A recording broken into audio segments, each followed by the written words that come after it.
Hey guys, welcome to the second edition, episode number 2 of I Inspire.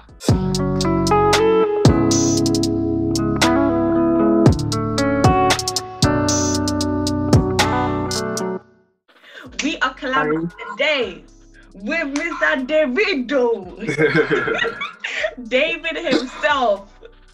Nottingham ACS president. Okay, you want to introduce yourself? Hi guys, my name is David. As Pam has glitz and glam with it. My name is David. I'm president for this year's Nottingham ACS. What else do I say about me? Revolutionary. Okay, next. Okay, bye. Anyways, guys. Okay, bye. Anyways, I am your host, Pam Salola, Loughborough ACS president for 2020 to 2021. So today we're talking about something a little bit more delicate, shall I say? It's a bit sensitive. We're going to be talking about rising above childhood trauma. Let's start off with our own personal ones. Have we ever gone through trauma that we had to overcome? Okay, I would actually probably say then, probably dealing with, later on in my life anyway, single parent household. So dealing with the fact that, it was my mum predominantly of the time that was taking care of me. My dad wasn't really in the picture, which in itself creates quite a traumatic experience because you're in situations whereby both parents should theoretically support you, but they ain't, you understand? And I think that's the case for a lot of people in the Black community, unfortunately. The absence of whether, by choice or not by choice, a father figure, which is quite hard, you understand? It's quite hard because even though it's the world that you know, it's not a world that you should know, if that makes sense. It's not a world that you should be accustomed to, which was hard, But then again, I think this is where rising above it comes into play because there's no way that you're going to allow such a small part of your background determine how you play out your whole life. You understand? I mean, you're destined for so much more. The reason why I would mitigate it to be small is because there's so many, it's not the be-all and end-all. You understand? So I mitigate it so much so to say, it's not the be-all and end-all. It still is important. It still has a big impact on you. But the size or leverage you give it is going to determine how you look at life and how you continue in life and how you want to... Because at the end of the day, there are many more things you got to focus on, struggles. But that's not to say that we shouldn't deal with them because I think what people can take from what I've just said is mask over the pain and continue going. Now, that now becomes counterintuitive. So definitely dealing with the pain is a good way of starting. For me, I didn't necessarily feel any pain, I didn't really feel any emotion towards it because to me, I hadn't really been directly hurt. You understand? So maybe my siblings... Wait, just to clarify, you were too young to know what was going on. To feel what was going on. So my siblings, however, they definitely felt more of the pain and the burden and the grief that had been caused. But for me, I didn't really feel it. So whenever it came to my reality and what my reality was and overcoming it wasn't really much of a challenge for me. It was more so that, this is just how life is. I'm just gonna get on with it and move on. However, for my brother, that was a really hard process for him to, engage in because as Black men anyway, we're told not to really be emotional. So there's already those constructs that's kind of pervasive. Pause. Let's just rest in this one for a second.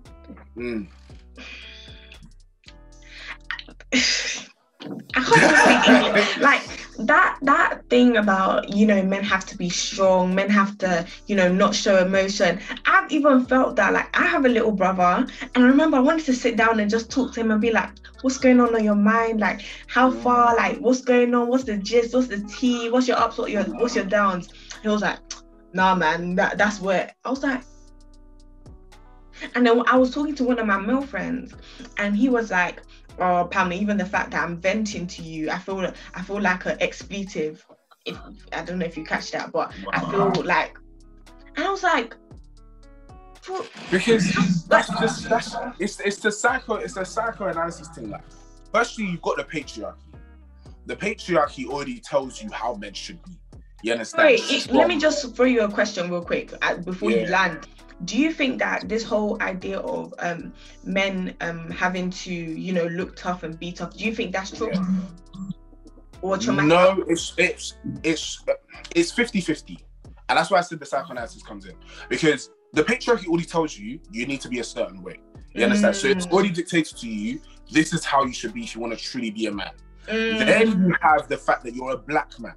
So you actually presenting the patriarchy is presenting a symbol of power. You understand? A symbol of authority.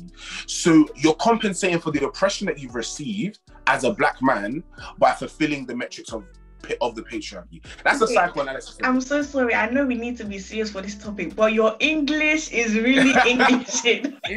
That's just the psychoanalysis of the topic. Wow, okay. Psychoanalysis. So the other 50 now is definitely trauma. You understand? Because I think once you've gone through traumatic experiences, you know, going hand in hand with what I've explained with the whole, you know, patriarchy and being a black man and oppression, you now have to be like, okay, because of the trauma that I've experienced, I need to be strong. It's like a coping mechanism.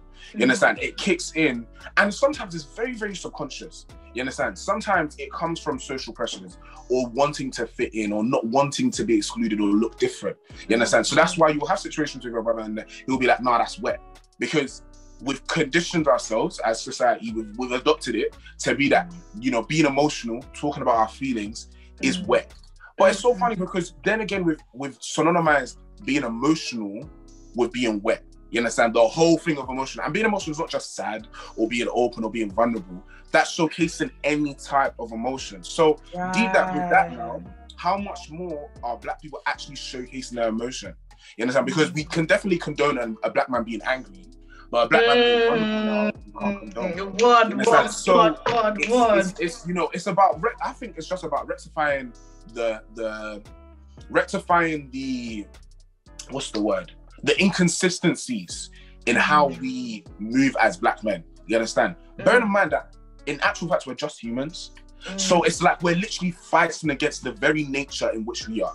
Emotional beings, social beings. The fact that I'm speaking to you now, you can see my passion. It's not an abnormal thing for humans to showcase emotion. However, because of the systems that that civilized society anyway, has put in place, we get these types of systems, we get these types of structures. Just to go back to the original point about being in a single parent household, how would you say that you overcame that traumatic experience?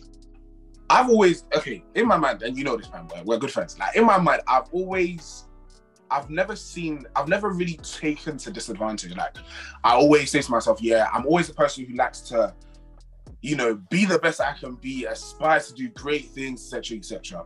And I think that type of rhetoric kind of pushed to the side all my family pain and raising up in a single parent household. So it kind of replaced the burden, you understand? So it wasn't, so to speak, that I was not like, I come from a single parent household, I'm disadvantaged. I kind of had to leverage on it and be like, in fact, the fact that I'm from a single parent household is the thing that should motivate me to be the best thing that I can be. To show people, to show people at least that it's not an excuse. If that makes sense. So a change in perspective. So it's a change in perspective. Yes. So it's definitely a change in perspective. That's number one. And I think number two, a lot of us in the black community, because it happens so often, the sad reality is it is normalized. So the fact that it is normalized, you have to ask yourself a question: that is it really a barrier? How else did you overcome? I think the third step is readdressing the past. And I think this is not only just for me, but for my whole family. So what I noticed was that for a long time, it was just a grey cloud that no one ever spoke about, but it hovered over the family, you understand? And so much so that it affected subconsciously how you viewed the next steps of your own life. So, you know, when you want to have your own family and how you deal with family situations, etc., etc. So I think it came one day just before I went to uni that I said, okay, we actually need to address this as a family. Like, what's going on? You know, how are we gonna do this? So obviously we had a conversation about it. I went to go speak to my dad, and I came with my brother. My mom didn't come at the time. It was a very interesting conversation. Bearing in mind that probably the majority of the conversation was my brother and my dad having their, you know, sparring match, which was expected. But I think the benefit of that was that it brought back to the surface the issues that we hadn't dealt with for a very long time, and we needed to deal with before it was too late. Because, you know, my brother too was about to start his own family, and I didn't want it to be the case that this burden hovered over the family for generations to come, and then affected how we brought up our own children as well, and how we dealt with issues in our family. So I think, yeah, definitely readdressing it, bringing it back to the forefront is definitely a good thing. You understand? Because it's now about you actively moving on. It's a physical manifestation, at least, that you're moving on from the situation, or even not, or even if you're not, it's the first steps to it. Rising above trauma, you making the decision to rise above trauma is breaking a generational curse. Yeah. At least beginning to break that generational curse. You're going to be the last person in your family that when it comes to exams, you're traumatized by this particular subject or set of subjects and you fail. You're the last person in your family that the father or the mother left. So now you hate relationships, hate the concept of relationships. No, it ends with you. You will be the change. You'll be the trendsetter. You'll be the foundation layer, so that the generations following after you have something to build on. You know, I feel like that's what I got from what you were saying about addressing trauma. Address the trauma. It will be painful. It will be emotional. It might even be draining, but it is necessary. You always hear those little idioms of when people say like, oh, grapes, you have to crush grapes for it to turn into wine. You have to be crushed, you have to be pruned, you have to be tested, you have to be pulled, you have to be squeezed, all those kind of things in order to grow, in order to be like wine, seasoned. And it's the thing that you need to accept that this is life. It's not like we're telling you some special ingredients or we're giving you the unspoken truth about life. No. This is the reality. And I think that's why a lot of the time people don't like to listen, because they kind of see it as, you know, a counterfactual, as a land that don't exist. You understand? That, why is life so painful? Who told you life was not going to be painful? You understand? As well as life has its enjoyable moments, I have laughed in this life. But there will also be situations where we will cry. But we need to normalize that. We need to normalize the fact that that those situations will come. You understand? Because everyone's, you know, able to accept that you'll have happy times. Everyone's able to accept that because it makes you feel good. It's something that, you know, gives you life. But on the flip side, people don't like to accept that sad times will come. You understand? And that's why when it comes, people don't know how to handle themselves, because they're like, wow, what happened to me? But like you said, you have to address it and you have to accept it as this is going to be my life. You understand? I wouldn't say that trauma will happen to everyone, but it might not be to the extent of. Do you think? Trauma will happen to everybody, just in a different way. Yeah, I don't know about that one. You know why? And do you know why? Because trauma is an intense situation that you go through that it impacts you. In fact, let me Google the definition of trauma. In fact, yeah, I like that. Because let's go to Google. The way we're using trauma, it might just be like, I don't know, a bad situation. Psychological trauma is damage to the mind that occurs as a result of a distressing event. Trauma is often the result of overwhelming amounts of stress that exceeds one's ability to cope or integrate the emotions involved with that experience. So, just in layman's terms, it's literally just damage that occurs to the mind when you go through a distressing event. And everybody's going to go through a distressing event at one point. You understand? But yeah, I think that's pretty much it. That's why, like, PTSD, for example, like, and that's why a lot of people just think PTSD is for how many people. It's not for them. Hello. Not everyone is Yoruba, you again, Sorry. But anyways, you know. But anyway, continue. Yeah. What about you though? How have you risen above personal trauma, whether it be family, education, or just experience? I feel like in my life, there's been like two main types of like trauma that I've ever experienced. Like, so the first being bullying, like in primary and secondary school, and then the second being school in terms of like grades. Like the thing with my education, I'd always been in like top set or like the second to top set or whatever, but I was never the top in top set. And so I would always aim for like the high schools, like what's it called, 11 plus, aim for the grammar school, missed it by a couple marks. GCSE, the dream school I wanted to go in, missed it by a couple, like 1 or 2 grades or something like that. Like, so in my life, it's always been a continuous cycle, like, and for me that was traumatic. So when it was like applying to university, in the back of my mind I was like, oh my days, Lord, not again, God, like I'm not doing this again, like I'm not, because everyone knows the stress that A-level puts you through, mentally, educationally, all of that, physically, emotionally, spiritually.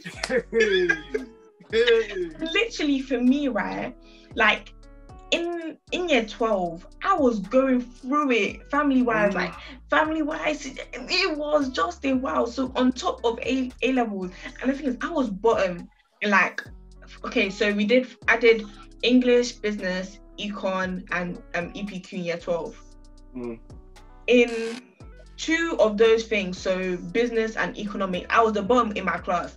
I'm not talking maybe second to bottom, third to bottom, one of the bottom. I was rock solid ground, my bottom. I was at the bottom, and that was so traumatic for me because I've been in top set all my life.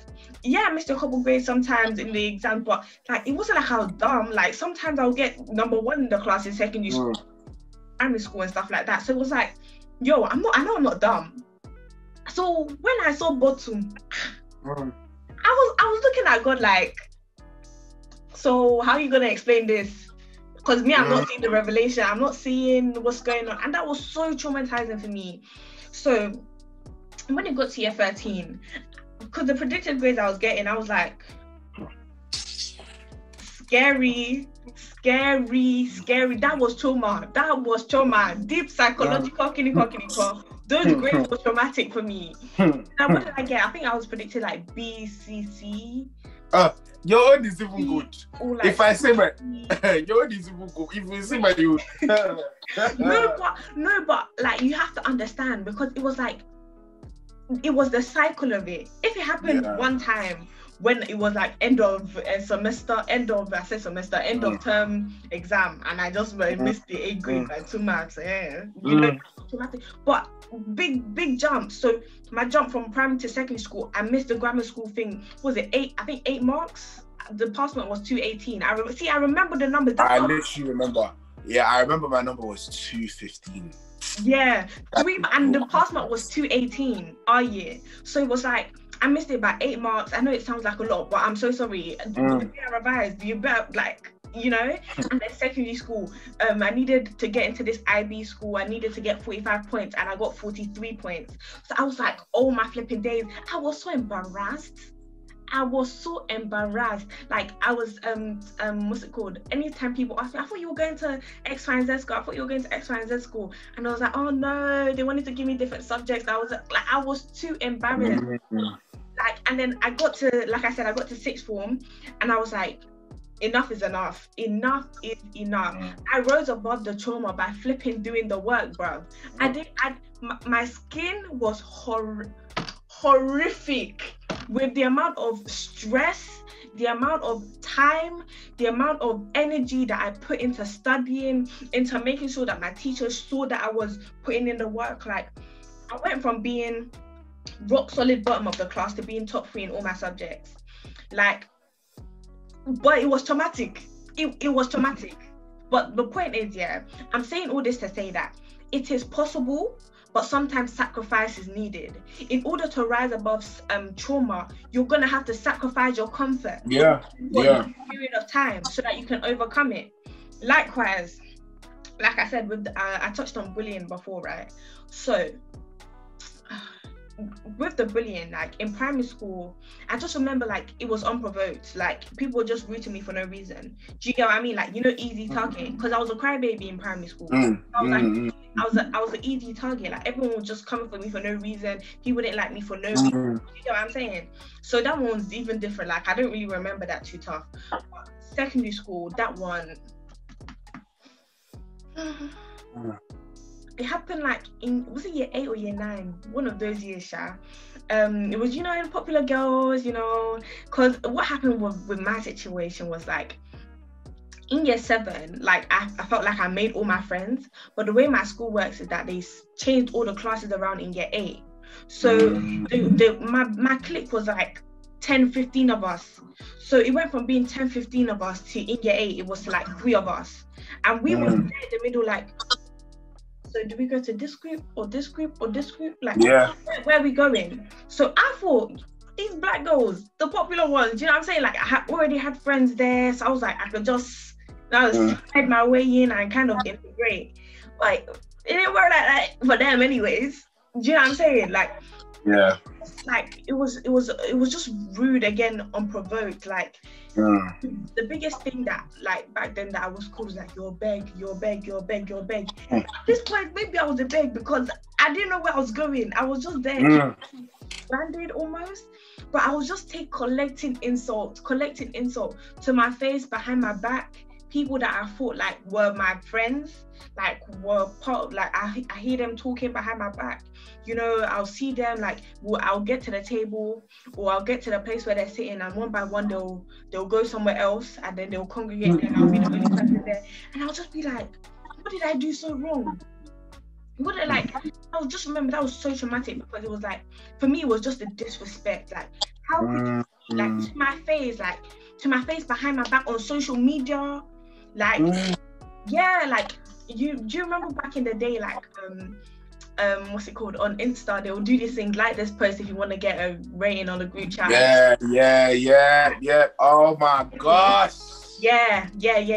So I would like the post, and like, fam, I'm not an ugly girl. I'm so sorry. Now I've glowed up more, but even back then I wasn't ugly. Like I was more cutesy, like my face was matured, but my cheeks were like the biggest part of my face. So I was more cute, like I wasn't ugly. And I would just see their screenshots when it came to my rating. Like if it was girls from my school anyways, I'll see them giving me 2s, 1s, 3s, really, like, you know, just little cheeky comments that are really disrespectful. Like I was seeing all that kind of stuff, and it's like, yeah, man. And there were some girls that were just like, they would take food from me and be rude about it. Do you get what I'm saying? Like, anyways, it was a lot. It was traumatic. Wow. It was traumatic. So how I rose above it was like, I feel like at first I just ignored it, which I don't think was right. And I think I really confronted it when I was like in 6th form, and this was like year 8, year 9. It was really only in 6th form that I confronted it, because one of the main people that did it, I must have seen her like around my area one time, and I was just like, and this anger came from the inside of me. I was like, I didn't know it was there. So already when I was confronted with the situation, I thought, bruh, so this is just a headliner, border, something. Just because you're not necessarily feeling it doesn't mean that it's gone. Yeah. You have to work through it for it to be gone. And I love that. God is still working on me, because sometimes certain people's names will still be like, my eyes will just naturally roll, like, or I'll just kiss my teeth naturally. So it's a working process. I mean, I'm not perfect. I'm putting my, I'm not perfect. True, but I'm still working with it. But like I said, the first thing I did was I identified it. Like, I'm a person that believes in God in it. Not everyone believes in God. Not everyone's a religious person. I understand. But me personally, I'm religious. So I was like, God, I can't do this by myself. Like, you gotta do something. Like, do you know what I'm saying? I think for me, my answer was just faith and believing in God, really. And just like reading my Bible and stuff like that. Like, yeah, and just being serious about it, being intentional about pursuing it in that direction anyways, pursuing in that direction. But that's my answer. But like I said, I'm still imperfect. I'm still working through it. Like I said, certain names still trigger me. But Hey! But Well, we working through it. Like I said, for the education one, clearly I overcame it because I'm in Loughborough, top Kiniko University. I think, you know, I think with education, that one everyone can relate. Serious. Everybody can relate to that. You understand? Like, and I think that's, and I use this broadly. That is the beauty of education, and I think it's the beauty, but also the curse of it, because everybody can resonate. Hear me out. Because everybody experiences it. It's not like you're alone. You understand? The comfort that I drew when I was in education was knowing that this experience, I'm not going through it alone. You understand? Like, there will be times where if you went to Nottingham school, my girls, you knew the interview room, everybody's crying in that room. Nobody is sick in that room. You know that at least the comfort is I'm not going through this alone. As much as it does feel like a witness experience. Obviously, the flip side is that it's the biggest bondage that the Satan can throw at young people. Oh, what. Oh my days. Yeah, I think what you said something that was really important actually. Just because you don't feel it doesn't mean it's there. And I think that is one of, it doesn't mean it's not there. And I think that is one of the biggest problems that us in the Black community especially feel. We like to, because we can't feel it, or because we don't see it, we like to now avoid it. You understand? And I think that's one of the reasons why a lot of the time we see what happens now, where people are mad, where people do mad things, where people do silly things, and we're like, wait, so it's only now that we're realizing, no, we always get that risk because, it's only now that we're realizing that these things exist, because we love to patch things down, we like to push things away because it shows weakness. And I say this again, it does link back to how we as the demographic are viewed in society, where we're sometimes oppressed, not even sometimes, we are oppressed, you understand? So we're already weak in that regard. To now address issues that subsequently make us look even more weaker, the better option is to just avoid, but that's not life.